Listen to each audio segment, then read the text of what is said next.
In this video I will teach you 7 sounds that will instantly make you sound more British, so don't go away.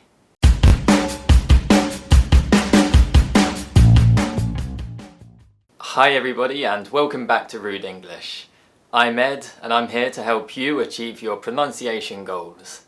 Before we start, please remember to like and subscribe if you haven't already. And make sure you keep watching till the end of this video because I've got a special announcement to make. There are 7 vowel sounds in British English which don't really exist in American English, or at least they behave very differently. These 7 sounds make British English sound, well, British. If you use these sounds correctly, you'll immediately start sounding more British. Let's look at the first one now. This is the O sound, also known as the open back-rounded vowel sound.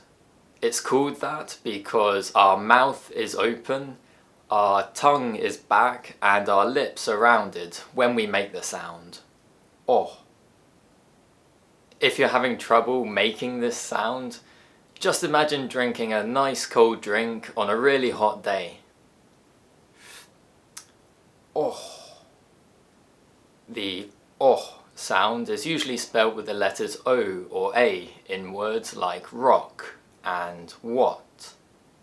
Let's compare this to the American English pronunciation. What do you notice? The O sound doesn't exist in American English, so they use the R sound instead. Rock, what. As a result, the O sound appears more British by comparison. The R sound exists in both American and British English, but the way it's used is very different.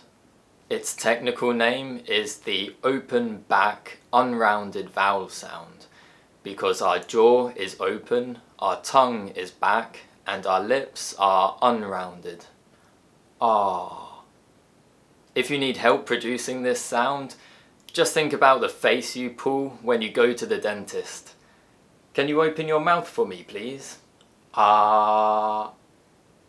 The R sound is usually spelled with the letters A or AR in words such as answer and dark.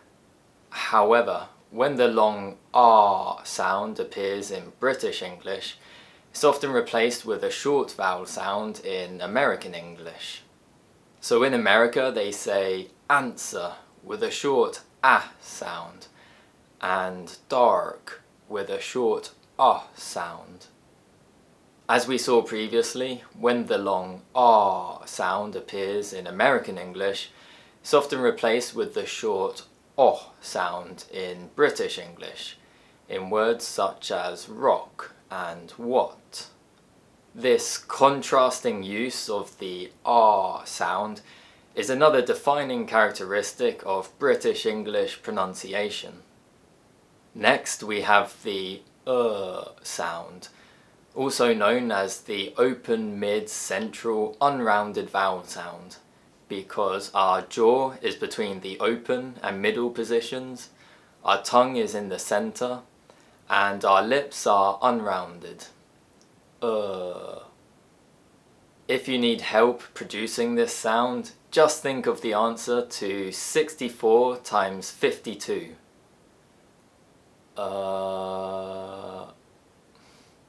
This sound is usually spelled with combinations of the letter R in words like her, girl, word, and burn. The sound is shortened by the sound in American English. But not only that, the quality of the sound is also affected, as it is with all of the long vowel sounds.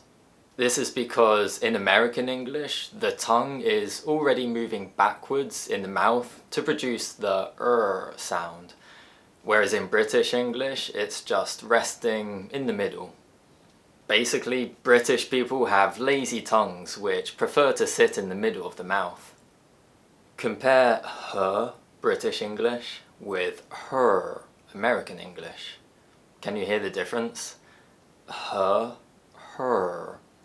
You should also see my jaw stay still when I use British English pronunciation, but it moves when I use American English pronunciation. Her, her. The or sound is another long vowel sound, and it's called the open mid back rounded vowel sound. You don't need to know the names of all of these sounds, but they're helpful because they tell us exactly how to produce the sound. Open mid refers to our jaw, which is between the open and middle positions. Our tongue is back and our lips are rounded. Or. Remember the oh sound? It's similar to that, but the mouth is a bit more closed and it's a long sound. Or. It's often spelled with combinations of the letter R in words like award, more, and board. Just like the other long vowel sounds in American English, it's often shortened and coloured by the sound. So these words are more likely to be pronounced award, more, and board.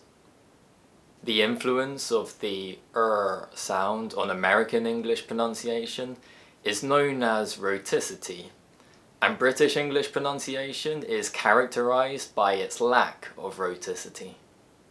Finally, we have the three centering diphthongs, ia, ea, and ua. They're called centering diphthongs because they all transition to the central schwa sound, but they all have different starting positions, I, e, and u. All you need to do to produce these three diphthongs is make a sound as you transition between the two positions.